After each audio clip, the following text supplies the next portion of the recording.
Carta de Tiago. Capítulo 1. Tiago, servo de Deus e do Senhor Jesus Cristo, às 12 tribos da dispersão, saúde. Considerai que é suma alegria, meus irmãos, quando passais por diversas provações, sabendo que a prova da vossa fé produz a paciência. Mas é preciso que a paciência efetue a sua obra, a fim de serdes perfeitos e íntegros, sem fraqueza alguma. Se alguém de vós necessita de sabedoria, peça a Deus, que a todos dá liberalmente, com simplicidade e sem recriminação, e ser-lhe-á dada. Mas peça-a com fé, sem nenhuma vacilação, porque o homem que vacila assemelha-se à onda do mar, levantada pelo vento e agitada de um lado para o outro. Não pense, portanto, tal homem que alcançará alguma coisa do Senhor. Pois é um homem irresoluto, inconstante em todo o seu proceder. Mas que os irmãos humildes se gloriem de sua elevação. Os ricos, pelo contrário, de sua humilhação, porque passarão como a flor dos campos. Desponta o sol com ardor, seca a erva, cai sua flor e perde a beleza do seu aspecto. Assim murcha também o rico em suas empresas. Feliz o homem que suporta a tentação. Porque, depois de sofrer a provação, receberá a coroa da vida que Deus prometeu aos que o amam. Ninguém, quando for tentado, diga: é Deus quem me tenta. Deus é inacessível ao mal e não tenta ninguém. Cada um é tentado pela sua própria concupiscência, que o atrai e alicia. A concupiscência, depois de conceber, dá à luz o pecado. E o pecado, uma vez consumado, gera a morte. Não vos iludais, pois, irmãos meus muito amados. Toda dádiva boa e todo dom perfeito vem de cima. Descem do Pai das luzes, no qual não há mudança, nem mesmo aparência de instabilidade. Por sua vontade é que nos gerou pela palavra da verdade, a fim de que sejamos como que as primícias das suas criaturas. Já o sabeis, meus diletíssimos irmãos. Todo homem deve ser pronto para ouvir, porém tardo para falar, e tardo para se irar. Porque a ira do homem não cumpre a justiça de Deus. Rejeitai, pois, toda impureza e todo vestígio de malícia, e recebei com mansidão a palavra em vós semeada, que pode salvar as vossas almas. Sede cumpridores da palavra, e não apenas ouvintes. Isto equivaleria a vos enganardes a vós mesmos. Aquele que escuta a palavra sem a realizar, assemelha-se a alguém que contempla num espelho a fisionomia que a natureza lhe deu. Contempla-se, e mal sai dali, esquece-se de como era. Mas aquele que procura meditar com atenção a lei perfeita da liberdade e nela persevera. Não como ouvinte que facilmente se esquece, mas como cumpridor fiel do preceito, este será feliz no seu proceder. Se alguém pensa ser piedoso, mas não refreia a sua língua, e engana o seu coração, então é vã a sua religião. A religião pura e sem mácula, aos olhos de Deus e nosso Pai, é esta: visitar os órfãos e as viúvas nas suas aflições, e conservar-se puro da corrupção deste mundo.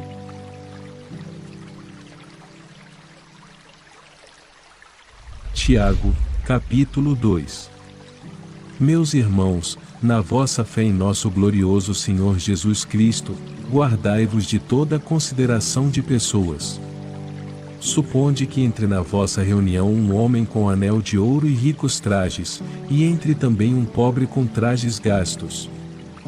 Se atenderdes ao que está magnificamente trajado, e lhe disserdes: senta-te aqui, neste lugar de honra, e disserdes ao pobre: fica ali de pé, ou senta-te aqui junto ao estrado dos meus pés. Não é verdade que fazeis distinção entre vós, e que sois juízes de pensamentos iníquos? Ouvi, meus caríssimos irmãos.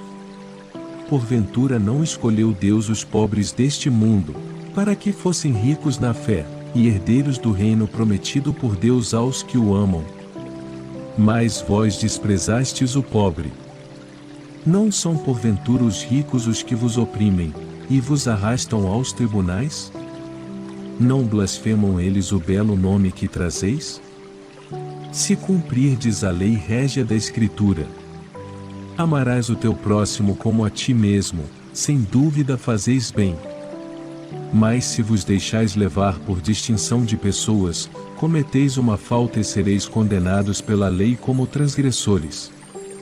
Pois quem guardar os preceitos da lei, mas faltar em um só ponto, tornar-se-á culpado de toda ela.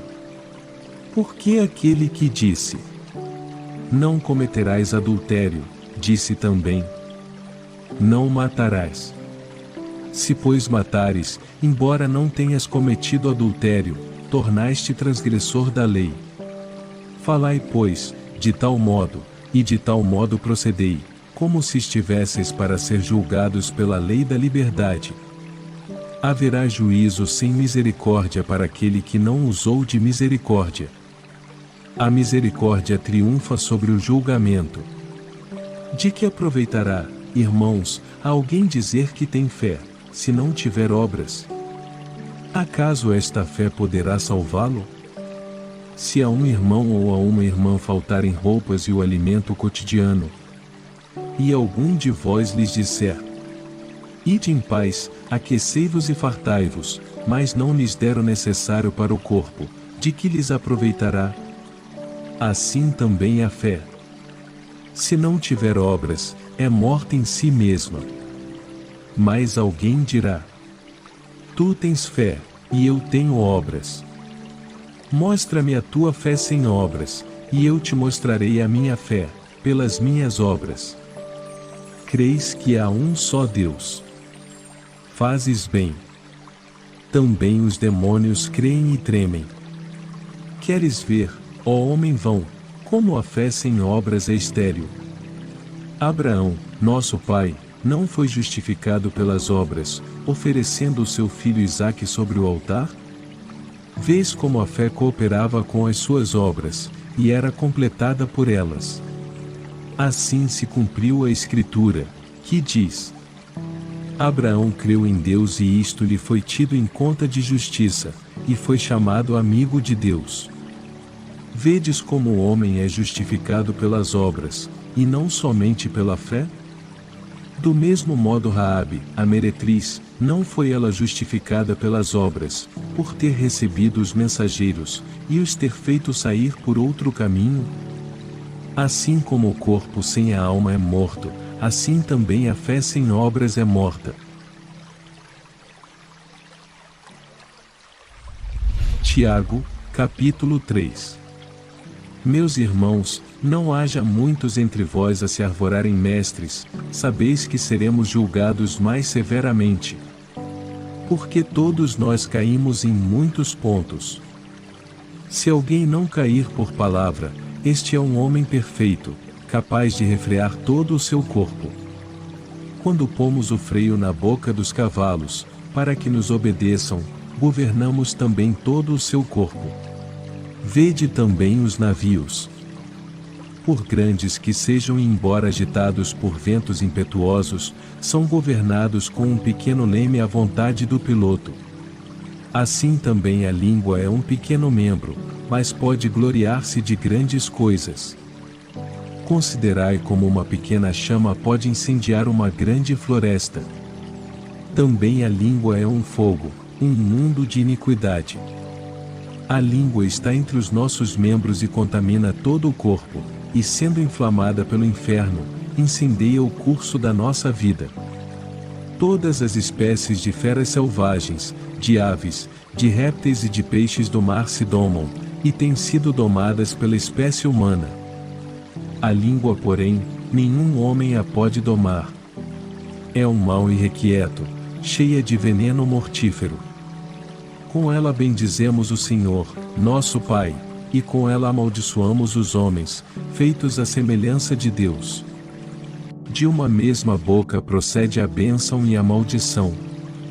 Não convém, meus irmãos, que seja assim.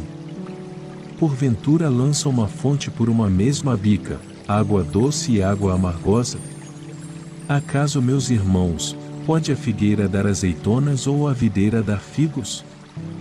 Do mesmo modo a fonte de água salobra não pode dar água doce. Quem dentre vós é sábio e inteligente?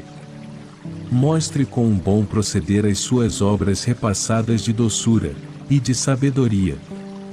Mas, se tendes no coração um ciúme amargo e gosto pelas contendas, não vos glorieis, nem mintais contra a verdade. Esta não é a sabedoria que vem do alto, mas é uma sabedoria terrena, humana, diabólica. Onde houver ciúme e contenda, ali há também perturbação, e toda espécie de vícios. A sabedoria, porém, que vem de cima, é primeiramente pura, depois pacífica, condescendente, conciliadora, cheia de misericórdia, e de bons frutos, sem parcialidade, nem fingimento. O fruto da justiça semeia-se na paz, para aqueles que praticam a paz.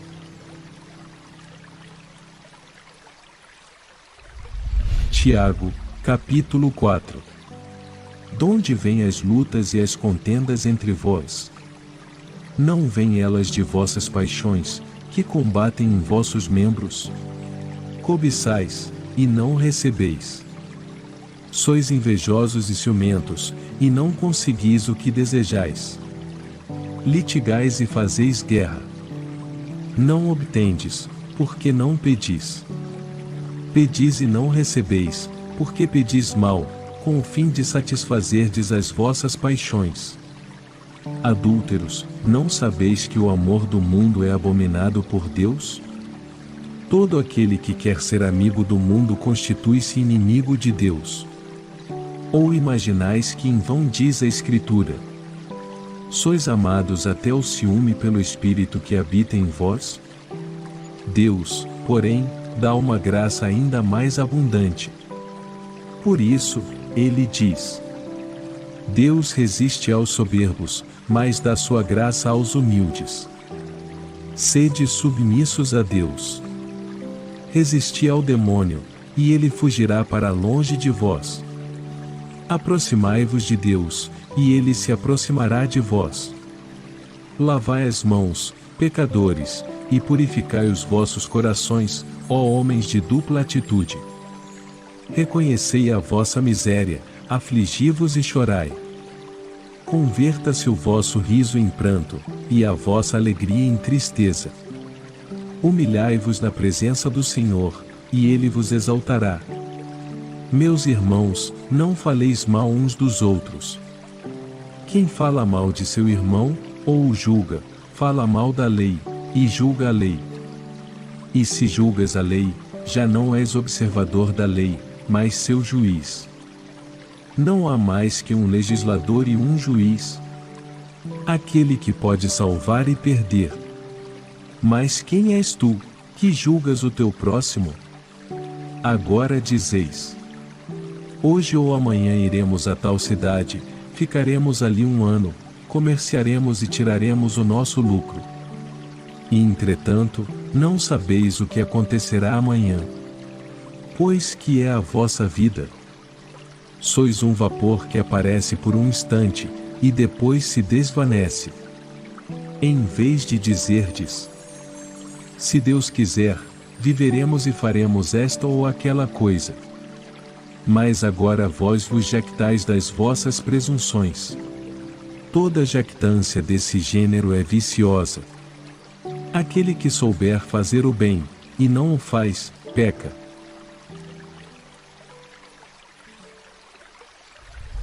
Tiago, capítulo 5. Vós ricos, chorai e gemei por causa das desgraças que sobre vós virão. Vossas riquezas apodreceram, e vossas roupas foram comidas pela traça.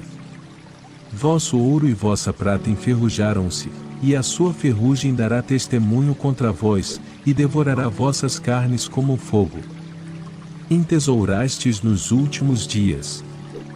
Eis que o salário, que defraudastes aos trabalhadores que ceifavam os vossos campos, clama, e seus gritos de ceifadores chegaram aos ouvidos do Senhor dos Exércitos. Tendes vivido em delícias e em dissoluções sobre a terra, e saciastes os vossos corações para o dia da matança. Condenastes e matastes o justo, e ele não vos resistiu. Tende, pois, paciência, meus irmãos, até a vinda do Senhor. Vede o lavrador.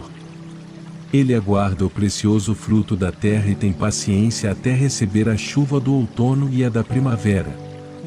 Tende também vós paciência e fortalecei os vossos corações, porque a vinda do Senhor está próxima. Não vos queixeis uns dos outros, para que não sejais julgados. Eis que o juiz está à porta. Tomai, irmãos, por modelo de paciência e de coragem os profetas, que falaram em nome do Senhor. Vós sabeis que felicitamos os que suportam os sofrimentos de Jó. Vós conheceis o fim em que o Senhor o colocou, porque o Senhor é misericordioso e compassivo. Antes de mais nada, meus irmãos, abstende-vos de jurar.